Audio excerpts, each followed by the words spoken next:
Now, 7th class, your next topic, effects of heat. When heat energy is observed by a body, various changes can happen as a result. These changes are, जब किसी body के द्वारा heat energy absorb की जाती है तो उसमें कुछ चेंजेस आता है, उसके रिजल्ट में कुछ चेंजेस आता है. कैसे आता है? फर्स्ट देखिए, heat causes temperature to rise. Heat के कारण टेम्परेचर राइज होता है, बढ़ता है. When a body observe heat its molecule gain energy. जब भी किसी बॉडी को हीट मिलती है या वो हीट ऑब्जर्व करती है तो उसके मॉलिक्यूल्स जो है उसमें एनर्जी गेन हो जाती है. As a result the temperature of the body rises. तो रिजल्ट में टेम्परेचर जो है उस बॉडी का वो बढ़ जाता है and the body become hot. और वो जो बॉडी है वो गर्म हो जाती है. नेक्स्ट आता है, heat causes changes of state of matter. ये किसी भी मैटर की स्टेट को भी चेंज कर सकती है. When a substance is constantly heated temperature rises. जब भी आप किसी बॉडी को सब्सटेंस को लगातार हीट करते हैं तो उसका टेम्परेचर राइज होता है. After a certain point the temperature stops rising any further and the substance take up the heat to changes its state of with the absorption of heat.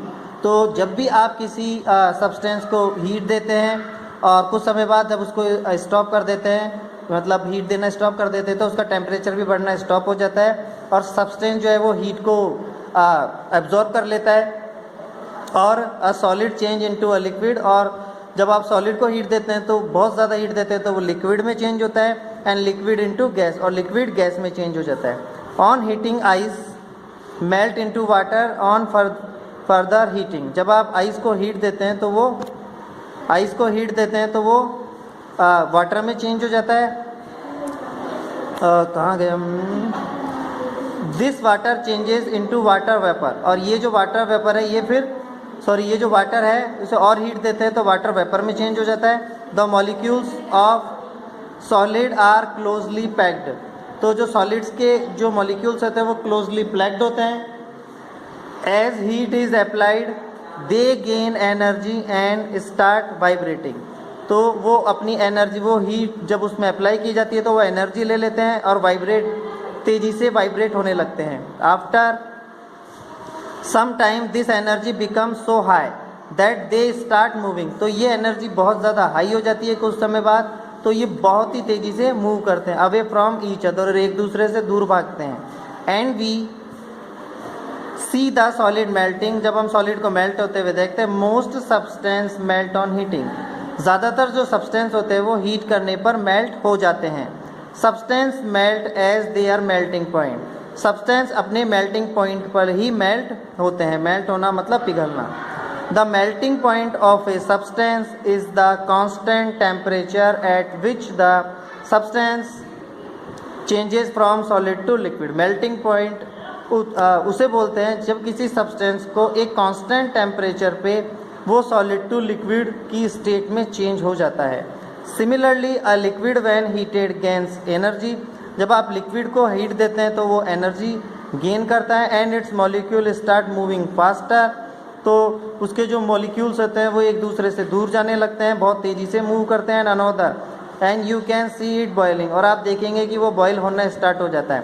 And changing into gas. और water vapour या gas में change होना start हो जाता है. At this boiling the boiling point of a liquid is the temperature at which the liquid changes into gas.